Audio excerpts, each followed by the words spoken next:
तो फिल्म की शुरुआत एक बच्चों के शो से होती है जहाँ एक मंकी भी परफॉर्म किया करता था। ये कहना बेहतर होगा कि वही ड्रामा का मेन कैरेक्टर था। पर एक दिन अचानक न जाने उसे क्या हुआ, उसका भोला रूप छुटकर उसके अंदर का जानवर बाहर आ गया और उसने सेट के सभी लोगों को बेदर्दी से मार डाला। एक बच्चा जो जान बचाने के लिए टेबल के नीचे जा चुका था, वो मंकी उसे भी देखकर उसकी तरफ बढ़ता है और बच्चे की डर से जान निकल जाती है।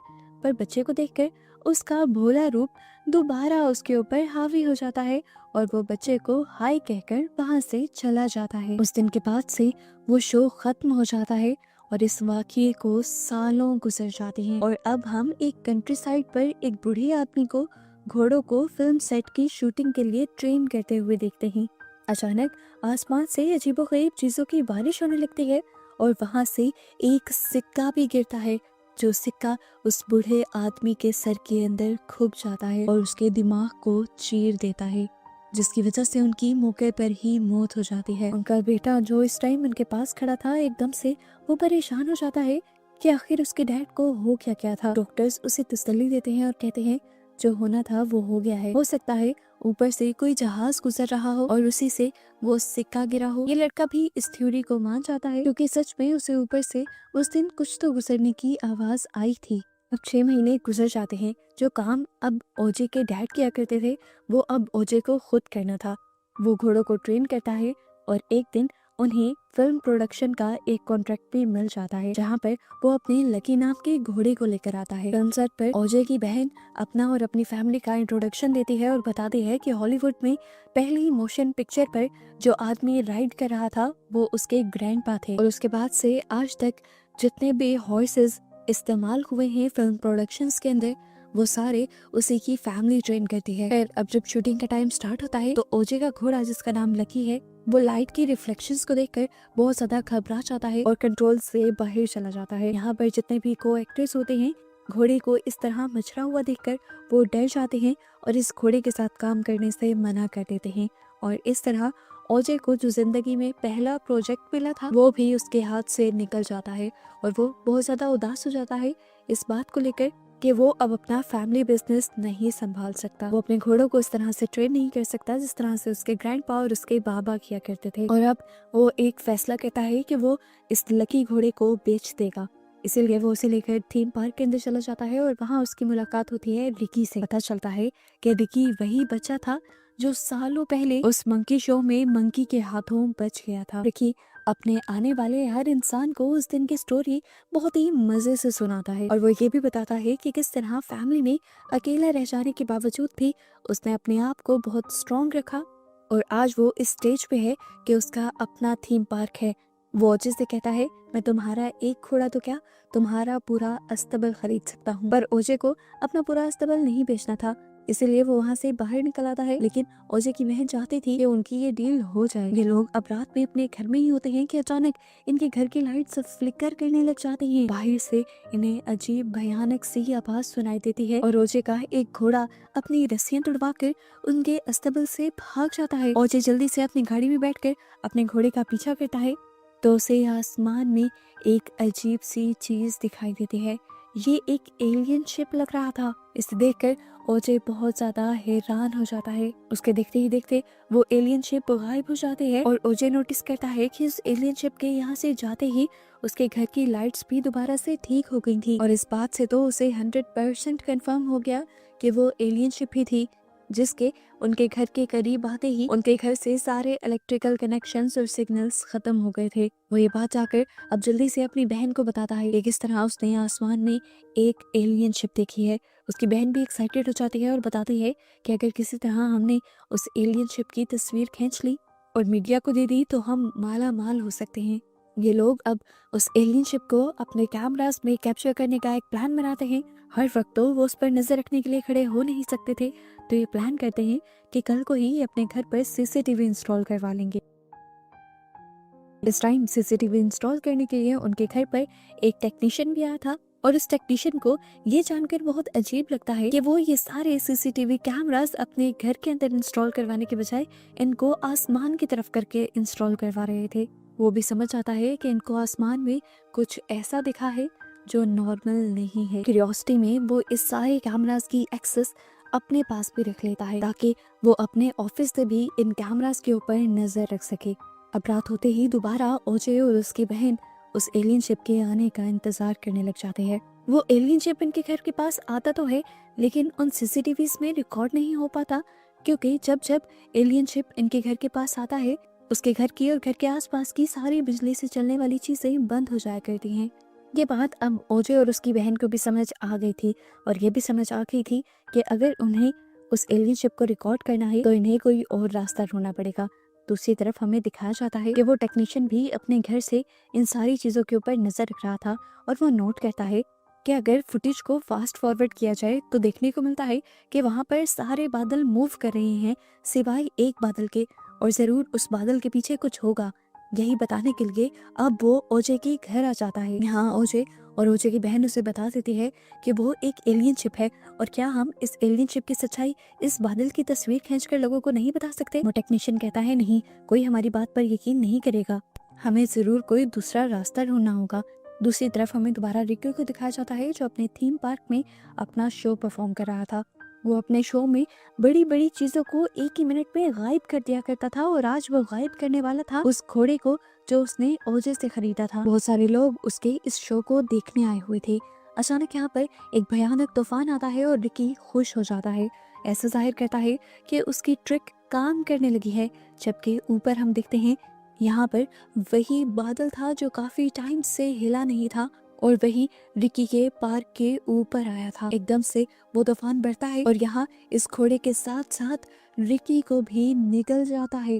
और इस टाइम हमें एक बहुत बड़ा ट्विस्ट ये पता चलता है कि वो कोई एलियन शिप नहीं बल्कि खुद एक बहुत बड़ा एलियन था जो इंसानों और जानवरों को खाकर जिंदा रहता था। रिकी पहले से ही इस एलियन के बारे में जानता था और इसे कंट्रोल करना भी। उसे कंट्रोल करके वो उसे खाना दिया करता था और यहाँ लोगों को ये लगता था कि रिकी के पास चीजों को गायब करने की ट्रिक है, जिस ट्रिक में आज वो खुद फंस चुका था।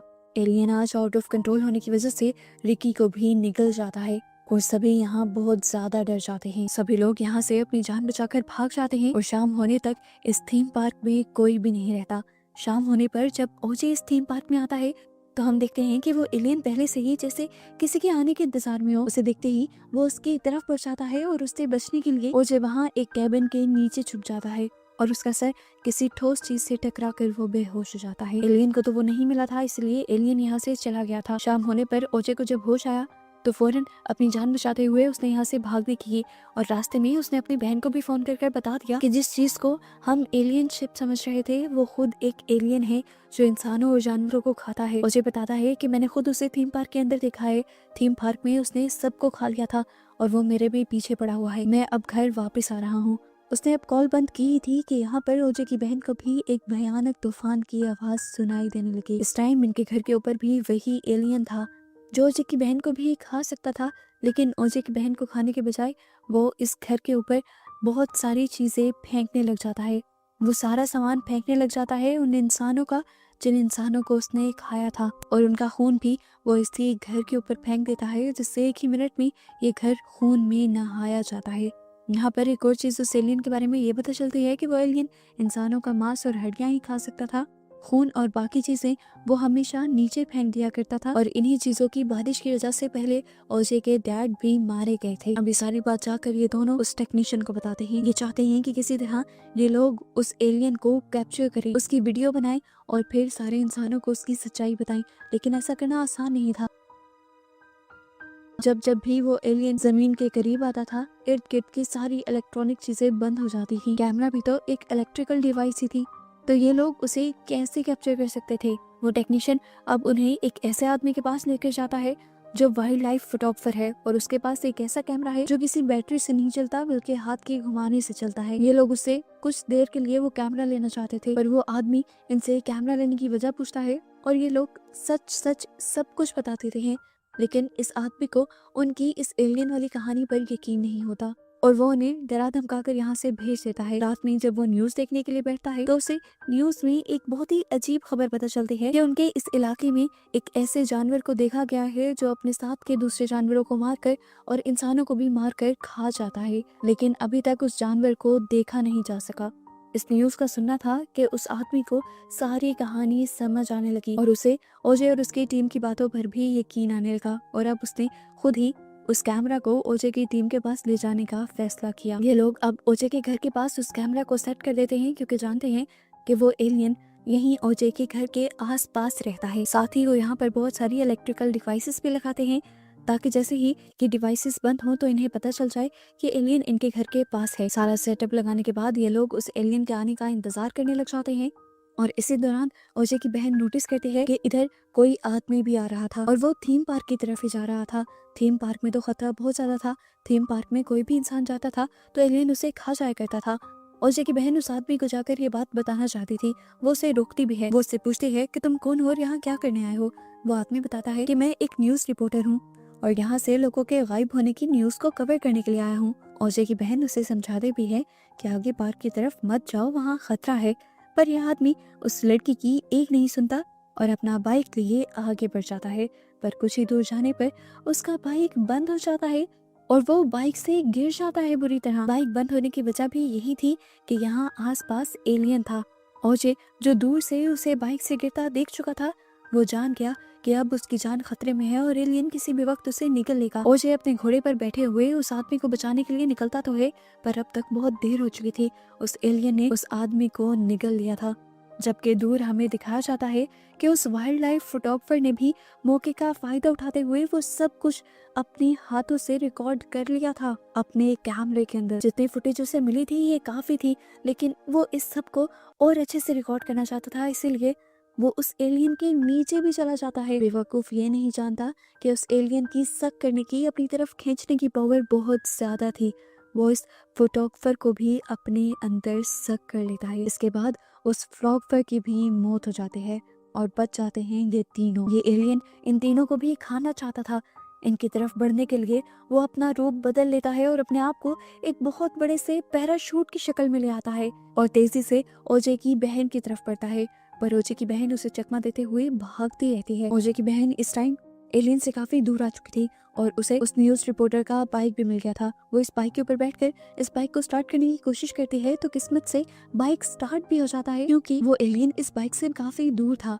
अब वो इस बाइक को चलाते हुए जल्दी से थीम पार्क के अंदर आ जाती है और यहाँ पर लगे हुए बड़े बड़े हीलियम बैलून को काट कर हवा में उड़ा देती है।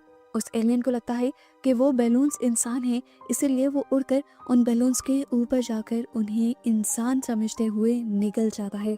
अब ठीक इसी वक्त जब एलियन दूर खड़ा उस गुब्बारे को अपने अंदर निकल रहा था, ओजे की बहन मौका पाते हुए अपने डिजिटल कैमरा से उस एलियन की पिक्चर बना लेती है। इस टाइम ये डिजिटल कैमरा इसलिए वर्क कर रहा था क्योंकि वो एलियन से बहुत ज्यादा दूर था और इस पिक्चर को सही से लेने के लिए ओजे की बहन ने कैमरा को फुल जूम भी किया हुआ था। फाइनली उन्हें इस एलियन की पिक्चर मिल जाती है। अब दिखाया जाता है कि एलियन ने जिस गुब्बारे को निकला था असल में उसके अंदर हीलियम गैस थी, जिसकी वजह से एलियन की बॉडी के अंदर जाते ही एलियन की बॉडी के अंदर एक बहुत बड़ा ब्लास्ट होता है और एलियन वही इनकी आंखों के सामने मारा जाता है। उसकी मौत को देखकर ओजे की बहन सुकून का सांस लेती है और थक कर वहीं बैठ जाती है। जबकि दूसरी तरफ हमें ओजे को भी दिखाया जाता है जो भी अब बिल्कुल सेफ था। हालांकि घोड़े से गिरने की वजह से उसे कुछ चोटें आई हुई थी। इनका मिशन भी पूरा हो गया था। इनके पास उस एलियन की पिक्चर आ गई थी जिसे लोग बेचकर बहुत सारे पैसे कमा सकते थे और इसी तरह बस इन दोनों को दिखाते हुए ये मूवी यहाँ खत्म हो जाती है।